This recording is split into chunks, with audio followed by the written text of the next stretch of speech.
Fala aí pessoal, tudo bem? Vim gravar esse vídeo para saudar dia 31 de março, dia que nós livramos parcialmente nossa nação, nosso Brasil, desse mal dos comunistas. Esses comunistas queriam implantar a ditadura cubana aqui, gente. Nós livramos parcialmente, mas ainda a luta é eterna. Nunca os comunistas vão desistir. Eu vim só para falar de uns pontos que a mídia, repara que a mídia já era para falar do regime militar e a mídia sempre bate na tecla de rotular como ditadura. Que ditadura, gente? Ditadura que acontece aqui na Venezuela, gente. Pessoas humildes passando fome. Quem tem algum dinheiro está fugindo. Quem está ficando está vivendo uma hiperinflação. Isso que é uma ditadura. A ditadura que cala as pessoas. Tem milícias. Além do exército lá, tem milícias que matam pessoas, que discordam do ditador Maduro. Vamos ao ponto. 64 vivia uma confusão política devido à instabilidade na época que os comunistas já estavam pedindo de Jango para dar o golpe. Jânio Quadros renuncia em menos de um ano de mandato. Os comunistas ficaram alvoroço, querendo implantar as reformas agrárias que ia desapropriar muitos fazendeiros, queria já implantar de uma maneira forçada, fechar o Congresso, que a mídia não fala sobre a ditadura, sobre eles querem ter implantado a ditadura do proletariado, sempre quer rotular os militares como ditadores. Não existe, gente.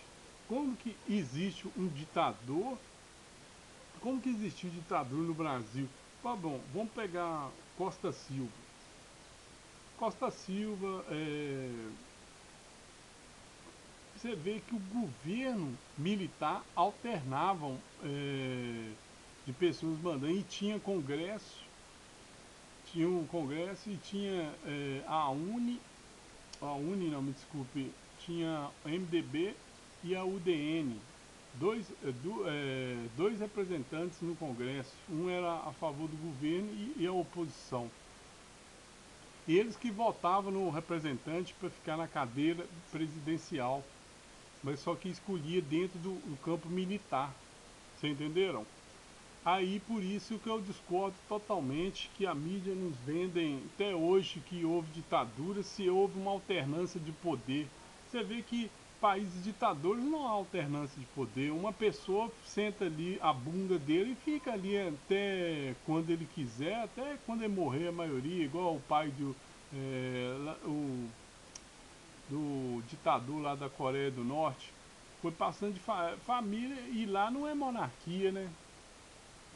E Hugo Chávez morreu e passou a ditadura.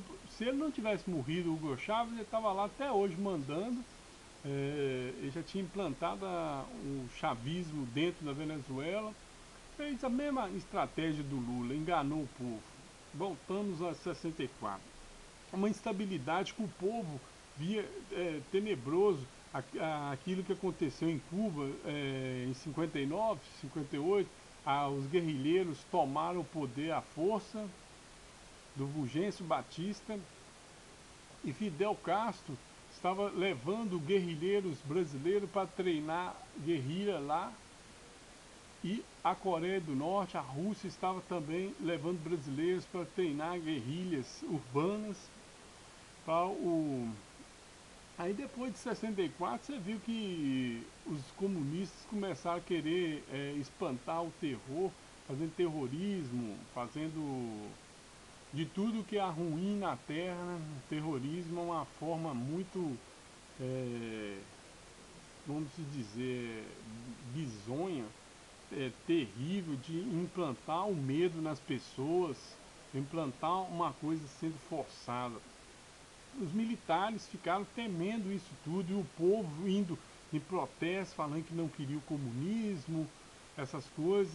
A galera militar ficou esperando a atitude dos políticos. Os políticos não tomavam. O Jango, antes disso, ele viu a sociedade em si, a OAB, que hoje ela faz parte do comunismo, o marxismo pesado, estava a favor. A mídia, representada pela Rede Globo, apoiou o contragolpe. É chamado de contragolpe, não golpe. Contragolpe militar contra os comunistas. A sociedade em si apoiou, os jornais apoiaram, a mídia em si apoiou o contragolpe militar contra os comunistas. E hoje em dia a mídia quer rotular a época como ditadura. O único ponto que podemos falar que no fim assim foi um ponto negativo.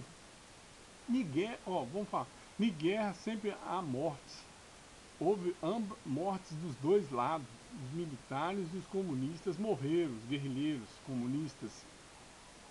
E aí a narrativa, olha, como que uma ditadura mata 400 pessoas? Uma ditadura mata milhares de pessoas. Que ditadura é essa que matou? Se dentro desses 400 e poucas pessoas morreram também militares, eu acho que 111 militares morreram também. E muitos dos terroristas que morriam eram mortos pela própria gente deles. Eles queriam deserdar, deserdar, sair da guerrilha, e eles próprios, seguindo a mentalidade da ditadura cubana, do Che Guevara, do Fidel Castro, não aceitavam e matavam, não aceitavam que as pessoas saíssem e matassem. Aí, por isso, essa narrativa, os militares se sentiram pressionados pela sociedade, por isso que eles pegaram e ficaram no poder. Olha bem, se fosse uma ditadura, você acha que eles iam deixar os civis voltarem, mesmo com a sociedade pedindo para os civis voltarem? Eles metiam os militares na rua e abordavam as manifestações. Você pode ter certeza que nessas manifestações, a quem que estava por trás? Lula e Fernando Henrique, dois comunistas que panfletaram comunismo em plenas praças contra o regime militar. Ulisses Guimarães é questionável em suas atitudes. Brizola era comunista de carteirinha, queria também implantar a ditadura do proletariado. Viva 64, viva dia 31 de março, não se esqueçam que os militares, se não tivesse os militares, hoje eu não poderia estar gravando esse vídeo para vocês. Eles que seguraram a democracia até os dias atuais. Não foi perfeito? Não foi 100%? Não foi. Devido, como que eu ia mencionar, no final do regime, a parte econômica começou a decepcionar, porque deixaram a inflação subir a pontos estratosféricos. Pegaram dinheiros emprestados para fazer infraestrutura brasileira. Se hoje tem uma infraestrutura, damos graças a eles que começaram a fazer esse trabalho. Fica assim, gente, vamos comemorar. Viva 64, viva as Forças Armadas, e comemore, cante o hino do Exército, o hino nacional, o hino da independência nossa, e viva 64, o movimento que derrotou a esquerda. Fui.